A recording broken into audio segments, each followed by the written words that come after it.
As part of our thematic unit, we are learning about the Everglades and habitats. Today we are reading Toy Deer of the Florida Keys by Dorothy Francis. Chapter 1, Trouble in the Backyard. Tim stood at his bedroom window. Was that a puppy playing under the palm tree? He'd always wanted a pet, and a puppy would be lots of fun. He looked more closely at the tawny, spotted creature. No, it wasn't a puppy. He could hardly believe it, but he was looking at a tiny deer. Tim had just come to the Florida Keys. He was visiting his grandfather. Gramp had told Tim he might see a deer. "Gramp!" Tim called. "Gramp, come quick! There's a baby deer right in your backyard." Gramp hurried to Tim's room. "Right, Tim. It's a fawn." "Why, it's so tiny. I could hold it in my hands. Could I keep it as a pet? Please, Gramp. I'd take good care of it. I'm older now, and I'm big enough to care for a pet." Gramp smiled as they watched the fawn nibble grass. "No, Tim. It's unwise to keep a wild creature as a pet, and it's against the law here in Big Pine Key." Tim knew Gramp worked at the National Key Deer Refuge. It was a short distance from the house. He had worked there for years. Gramp knew what was best for the deer, so Tim didn't beg to keep the fawn. He was living with Gramp while his mother recovered from an illness, and he had promised to behave. "Gramp, look!" Tim grabbed Gramp's arm. "Here comes the Johnson's collie. It's broken its leash. It's running right toward the fawn." Gramp yelled at the collie from the window. Then he ran from the house. He grabbed a broom as he dashed through the kitchen. "Go home!" Gramp shouted and shook the broom at the collie. Get! When Gramp shouted, the collie ran off. The fawn stood shaking under the palm. "Look at that cute black marking on its nose," Tim said. "Shouldn't we take Blackie inside to keep him safe?" "Blackie," Grandpa chuckled. "It's okay to name the fawn, I guess. But take it inside? No. The fawn may seem to be alone, but its mother is probably close by." Gramp nodded toward the thicket behind their house. "The doe is probably watching us right now. She'll take good care of her baby." Tim wanted to believe Gramp, but Blackie was so tiny, and that collie was so big. And there were lots of dogs on Big Pine Key. How would Blackie survive so many dangers? Chapter 2, Why So Small? "Why are key deer so small, Gramp?" Tim asked. "Deer grow as big as ponies at home in Iowa." "Tim, it takes a lot of water to make things grow," answered Gramp.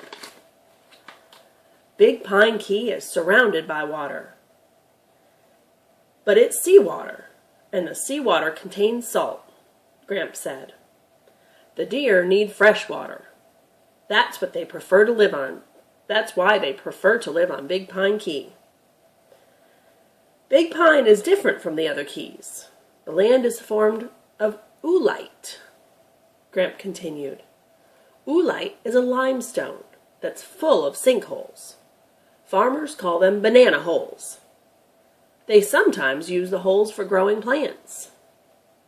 "And those banana holes hold rainwater," Tim said, "right?" "Right," Gramp said. "The deer live here because there's fresh water to drink. But there's not a lot of it. A shortage of water can hold living things to a small size." "So that's why the key deer are like toys," Tim said. "There are other reasons, too," Gramp said. "Many species of plants and animals grow smaller in warm climates." Gramp continued, "It is always summer in the Florida Keys, so the deer don't need fat to keep them warm." Gramp's explanation made sense. Big Pine Key was a good spot for miniature deer. But Blackie was so tiny. How would the fawn learn to find water?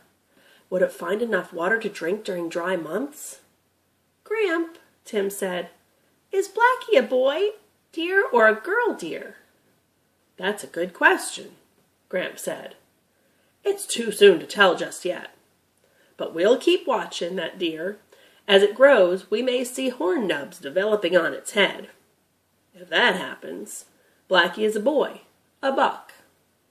And if that doesn't happen, Tim said, then Blackie's a girl? That's right, Gramp said. We'll know Blackie's a doe. Did Tim want Blackie to be a buck or a doe?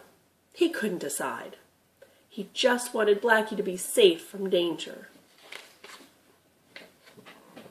Chapter 3. What happened years ago? Gramp, Tim said, how long have these little deer been in the Keys?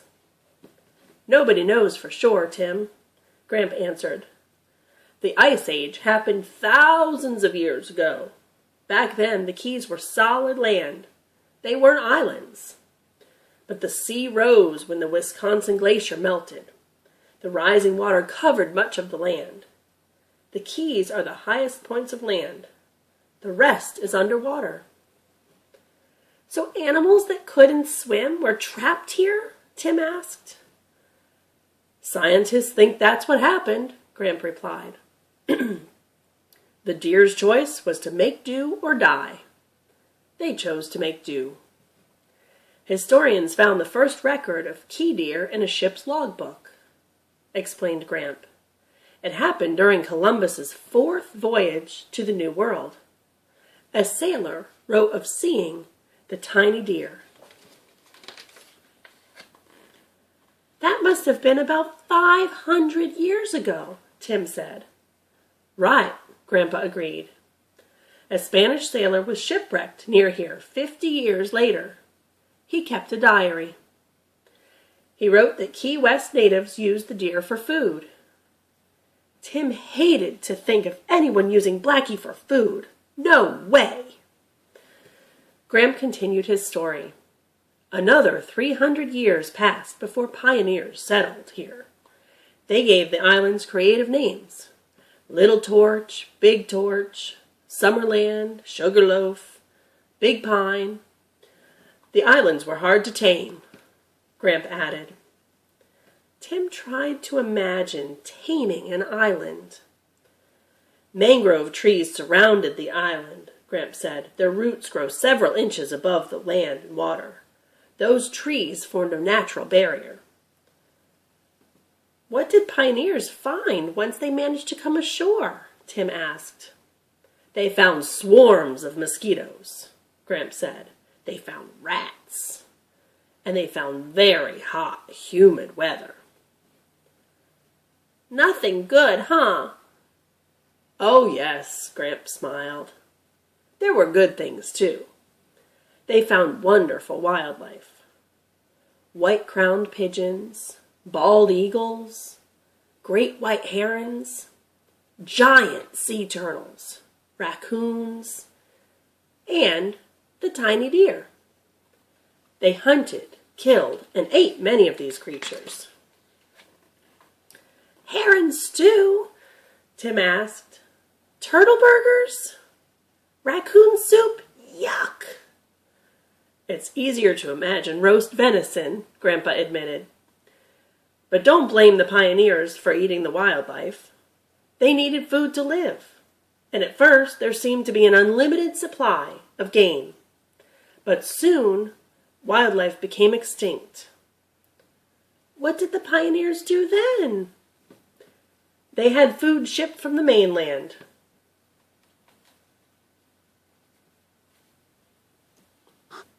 And that's all for now.